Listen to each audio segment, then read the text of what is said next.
Welcome to Different Like Me Culture with your host, Alyse November, a licensed clinical social worker for more than 21 years, who brings a brand new approach to learning by providing hands-on, interactive, web-based lessons that are easy to use and implement, and focus on some of the most important topics in today's society: bullying, dementia, special needs, relationship issues in 55-plus communities.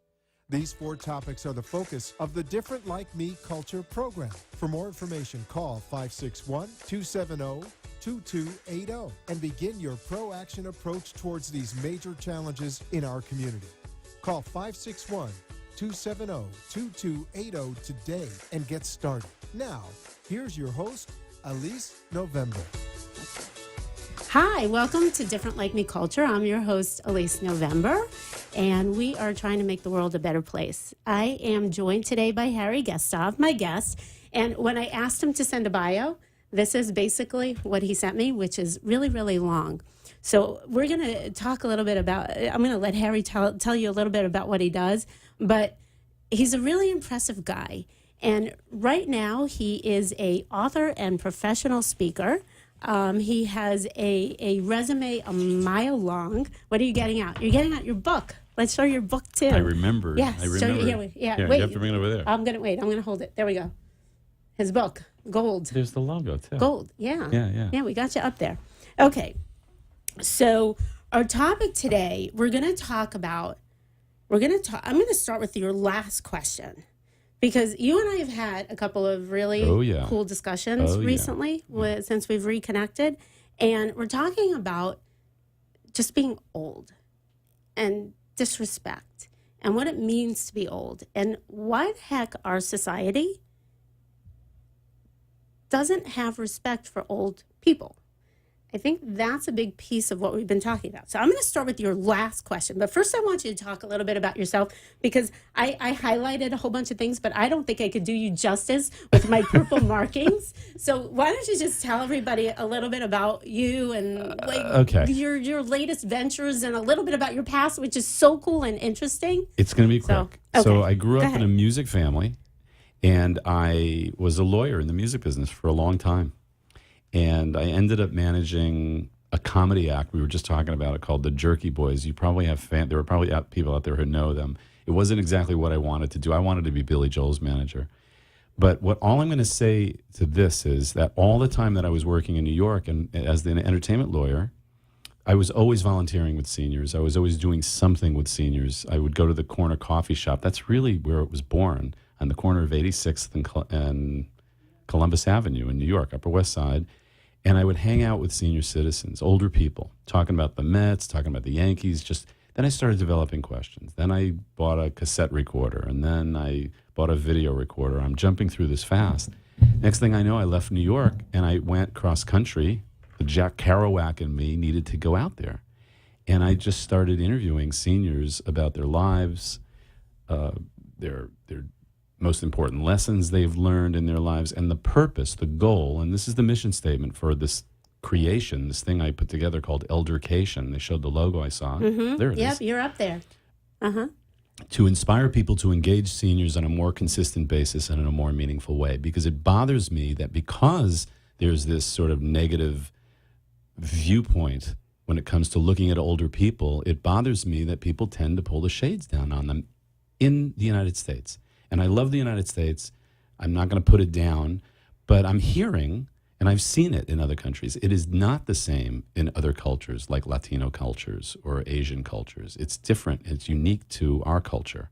And we can talk a little bit about why that is. So I'm trying, I loved your intro to the show because I am a dreamer and I want to participate in making this world a better place. And for me, it kills me when I see people sort of disrespecting an older person. It not kills me. I'm being a little over dramatic there. It's okay.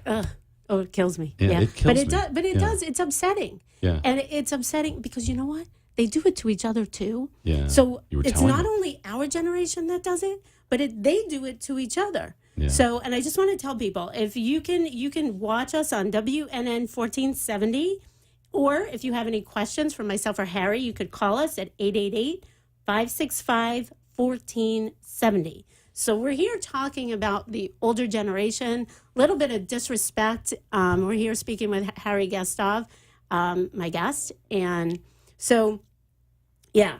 Okay, so I know your whole thing is, I love your cover, and I love when you write it out. I kind of look like you have the little g and the big OLD. Right. So I want to say, wait, Harry, you have a typo there, but not, because that's the way you wrote it in your book. So old and gold. So old people are golden. Well, I'm guessing that's kind of the... Where's the word old with the good words and the bad words? Here we go. This is, if you can hold that up while I say this. Okay. Here's the thing. I don't know if sort you of can see in it. the It's middle. kind of No, bright you may white. not be able to. Okay. But You can see basically, the I'll middle. explain it. It's in the Okay. book. What happened was, when I was maybe a third, I don't know where I was, because I never intended to write a book. I look at this and I'm sort of, who wrote this kind of thing? Mm-hmm. But I went to the thesaurus at one point, and I looked up the word old. I wanted to see what's going on with the word itself. And I don't know what the word would be, but I was, right away, to me, I was able to see like a parting of the Red Sea with the words that were there. It was so obvious that you had two very distinct groups of words. And so I do this. This is like the essence of everything. When I go out speaking, I do a lot of public speaking. I love talking about this. But in the book, at the very beginning, on the negative side, ancient, out of date, broken down, enfeebled, wasted, creaky, of course, done, which I think is especially cruel, senile. On the positive side, you have experienced, stately, honorable, veteran. I'm just reading a few of the positive words. Legendary, of course, wise. So whenever I speak, I will ask children, I'll ask middle-aged people, and I'll ask seniors. Before I even speak, I just like to take the temperature of the crowd. I'm going to show you a word, and old, it comes up in their face. And I go, what are you thinking? And 9 times out of 10, they go negative. It's just an instinct. It's just right. what we Well, do. what do you think of? You think of old. So what do you think of? You think of somebody, you get a visual image. Right. So what's the first thing you get? Is Walker. somebody with a walker, Yeah. somebody hunched over, an old lady wearing a sweater, Right. somebody with glasses, somebody who says, what, I can't hear you, maybe somebody with a memory issue. Right. So you're right. We think negatively.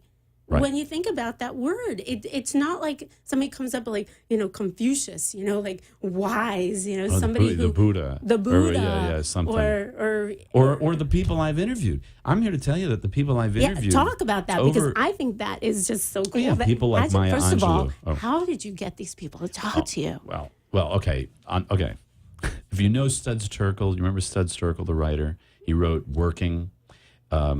Maybe the audience members know. So it's based on that genre. And I spoke to Studs quite a few times for this book. So I knew that that's what I wanted it to look like. But if I go to Publix, which I probably will when we finish tonight, and I meet an interesting person on the line on the way out, chances are I'm going to interview that person. I'll be in their living room a week from now or something. That's the basis of, that's how, there are famous people in this book. I interviewed Maya Angelou. I interviewed Lenny Dawson, Hugh Downs, Henry Block, Bernie Brillstein, Ernie Banks, the baseball player. But it's not really about famous people. They just sort of blend in, because you learn they're just like me and you. They're the same. But the essence of showing the world, I understand that there are challenging, I don't even like using the word bad, you know that about me, challenging sides to aging. People are living 30 years longer now than they did in the year 1900. That's a fact. We don't know really what to do with that. So I know that there are challenging sides to growing older, but it's my sort of niche, I suppose, or a need. I want to make sure that people just don't go there all the time. There are lots of people who are 70, 80, 90 years old, and maybe there's a little bit of diminished capacity. Maybe there's none. A lot of the people in this book, they're sharp as tacks. Maybe they have a walker. Maybe they were a little hunched over. But we have to remember that just because we see that, that doesn't diminish the value in those amazing stories that they can tell. They have such wisdom. I feel like, I'm not there yet, but I feel like me even now, that I'm so much better than I was in my 30s or my 20s, because I feel like I have more wisdom. Right. I might not use it all the time, but I feel smarter. I feel more capable. We talked about that yesterday. Yeah. And I think that, just we don't respect people. When I sit across a therapy table from somebody, when I sit across from my patient, right. and most of the time I work with the elderly, I look at them and I say, they were me. and they had a life, and they've raised a family, and they are somebody. It's not that they've been somebody, they are somebody. And it's to respect that and who they are, and not to look at them as less capable. Why in our society do we look at people who are older and see them as less capable? But yet in the Chinese culture, like you said, the Latino culture, they're seen as wiser and they're more respected. And you have to almost get their permission to do certain things. I don't know why we're different. You know, you said a few things in there. First of all, I was blessed to really have Marianne Williamson wrote the foreword to my book, and she talks about how she wrote a beautiful foreword to the book about she went to this meeting somewhere and she looked at these older people's faces and then she wondered what they looked like. And there are people who do this. I've seen some beautiful things on the web. Time. And that's because they were young, and it's important. I know that some hospitals do that. They bring in a picture of a patient when they were 20 or 30, just so the nurse and the doctor can see this is a real person who really was like you years ago. But the answer there, first of all, I don't have the answer to that question about why we are like that. But, you know, it's interesting. I think I shared with you yesterday the Hugh Downs story. I had the honor of interviewing Hugh Downs, and he was so interesting. At one point, I asked him that question. We were talking about it. He was very involved with these issues years ago, on the leading edge of these issues. And he said, you know, and this is in the book, he said, independence is so, we're talking about American culture now, is so germane to everything we're all about. It's all about independence, so much so that we have a declaration of independence, right? So he said, in a way, when people become less independent, or the other side of that is more dependent, they become less valuable. And that's sad. When he was saying it, I remember I'm going, wow, that's sad. But that could be just one of the explanations. But then you actually said something yesterday that it may be just simpler than that. That's a factor probably to why it is. And that makes American culture unique. But I mentioned maybe fear of our own demise, you know. A little bit, but I don't know that people I think the older culture, so maybe the 70s, right, have trouble looking or being involved with somebody in their 80s or 90s, maybe because they're a little closer. I have people in their 90s that say, oh, I hate living in this 55-plus community because you just hear the ambulances all the time. That's and youth. That's real. Youth. That's youth talking. Yes. That's the part that what you just said is the part I look for to interview. I ask a question in this book. I asked it of Phil San Antonio in Oklahoma City. The question goes like this. And again, these are things that just came out, things I was curious. I'll say to an older person for a second, I don't want to hear about any aches and pains. Don't talk about physical. In your mind, in your heart, in your soul, what age do you feel like? And they'll think for a little bit. And this guy, Phil San Antonio, said to me, he goes, Harry, what you're asking me is, if my home didn't have any mirrors, what age would I feel like? And I said, Phil, I think you just gave me the title of my book. Now it's a chapter title. If I interviewed, I interviewed over 2,200 people. I'm here to tell you 2,200 people say a number that is way, way under what their real age is. 90-year-old people told me they feel like they're 25. And then I asked why. I had one woman who ended up becoming my copy editor. She said 8. She was 82. And I go, Marlene, what are you talking about 8, you know? Very interesting. She said, because at 8, I feel like my value system was more or less in place, and I haven't really veered. Like the way I saw the world was in place. And I haven't veered very far from that since really age 8. Interesting.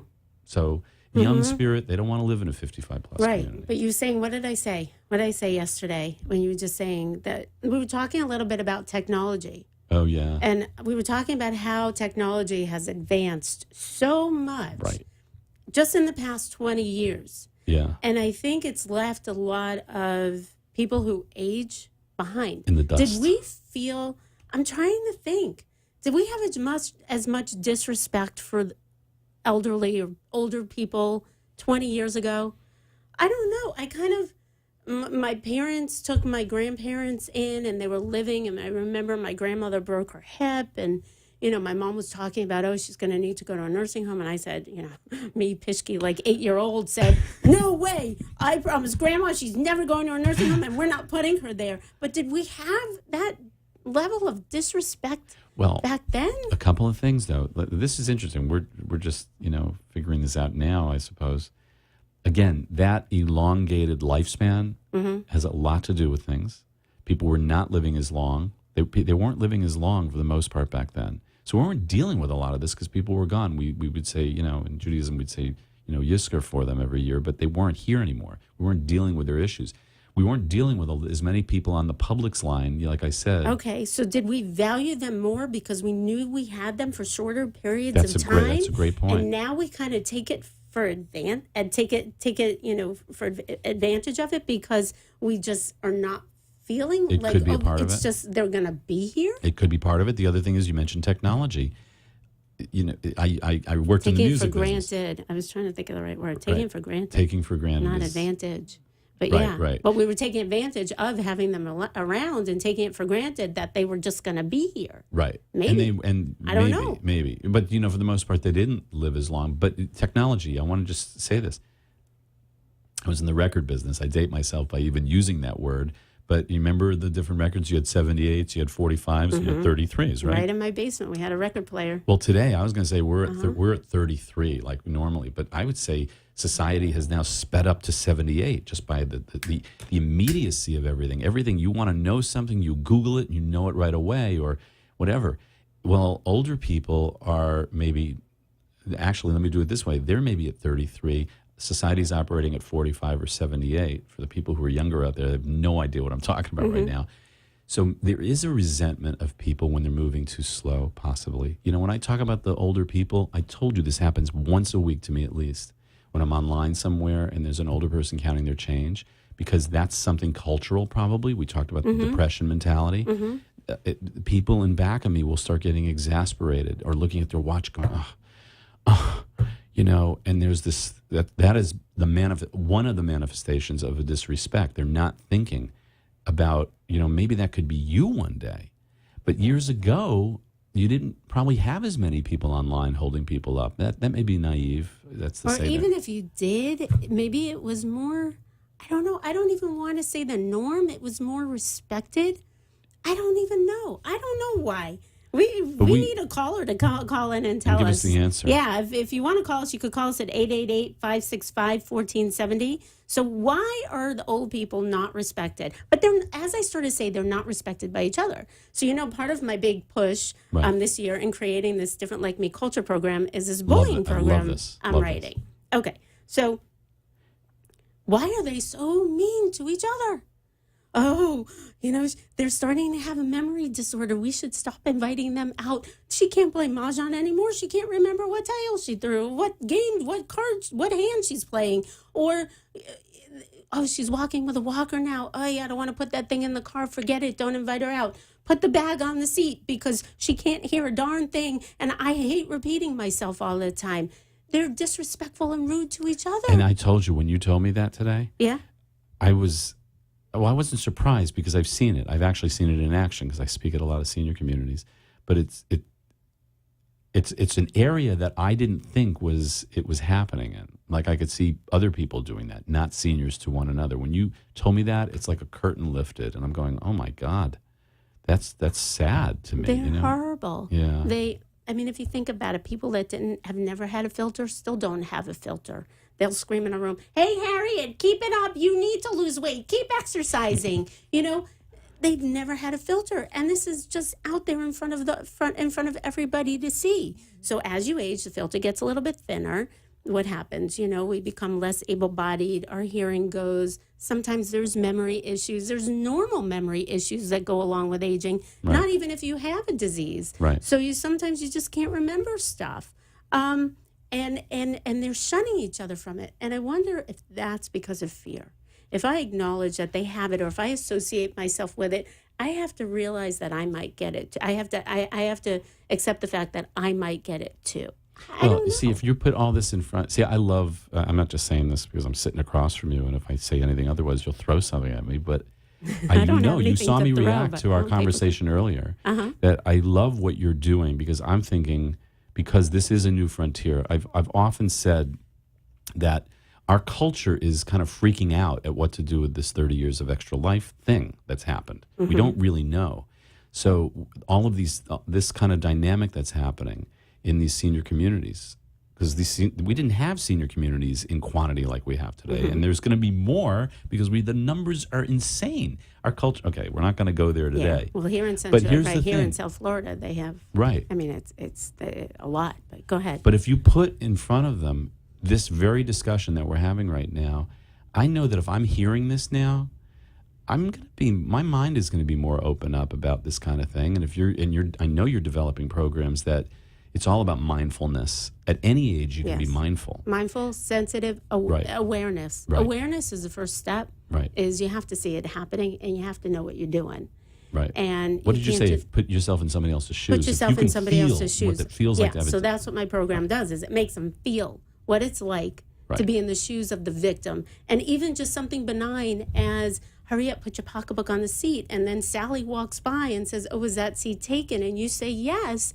And how does Sally feel? Would you want that to be you? No. Well, so what if she can't hear? So what if she has a little bit of a memory disorder? Get over it. Figure it out. Figure it out. Because you know what? We all have something. So what makes your something better or worse than somebody else's something? That at the end, I won't be able to tell the story tonight, but I was talking about that Naomi Young, that woman in Wichita, Kansas. Her quote, because very often what I'll do is it's hard to distill everything down to a quote, but her quote was accepting people for who they are. Mm-hmm. Accepting. Sounds simple, right? She's an amazing woman. 93 years old. She was, to me, like a Buddha. I remembered sitting with her. First of all, I didn't feel like I was sitting with a 93-year-old. I felt like I was sitting with a teenager because she was in love. And when she talked about her boyfriend, she clenched her fists. She was an amazing woman. And I told you, I don't know if I can say this, but she was telling me openly about sex, and I thought I was going to get arrested for talking to her about that.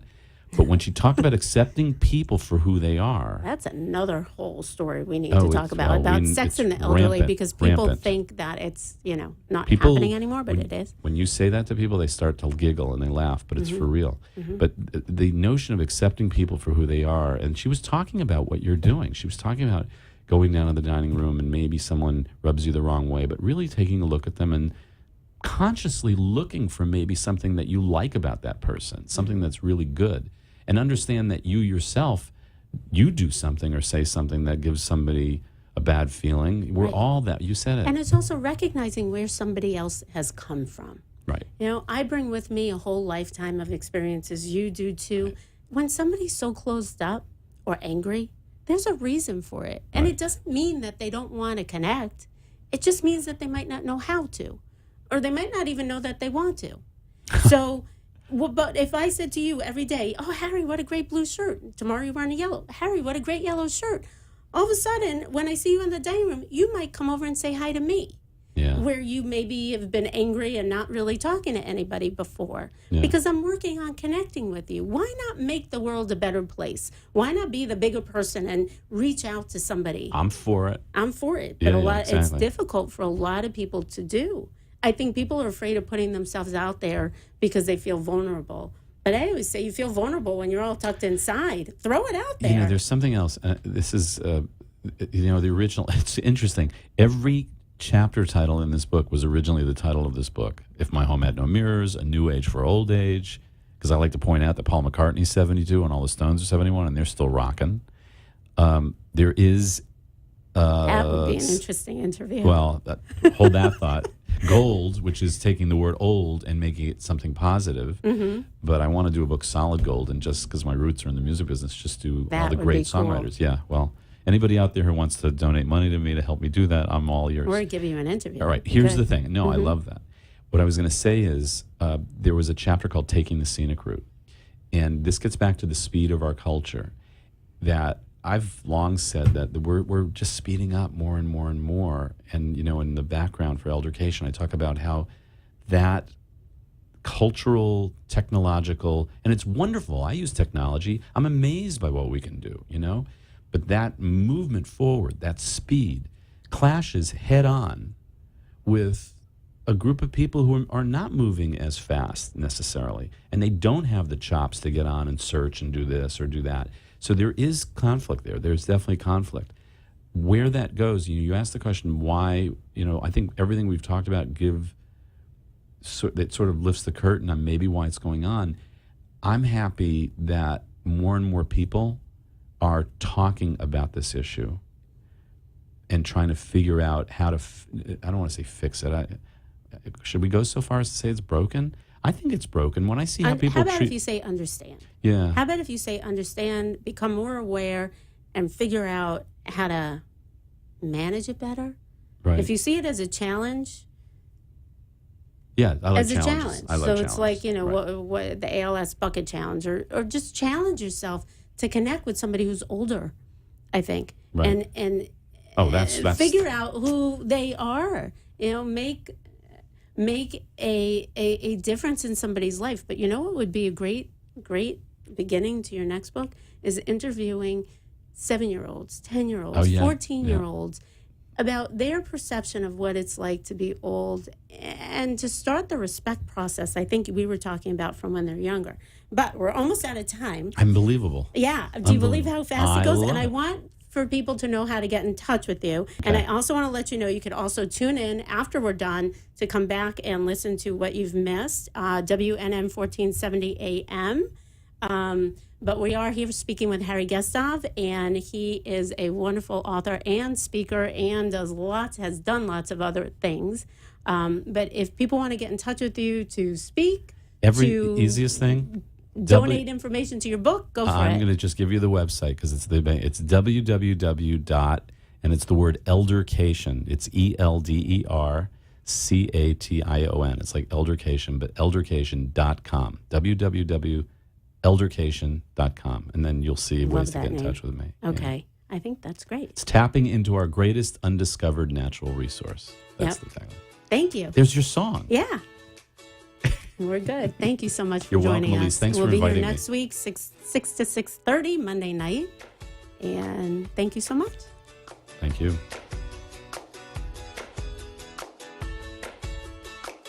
Thank you for tuning into Different Like Me Culture with Alyse November. Join us every Monday at 6 p.m. Call 561-270-2280 for more information.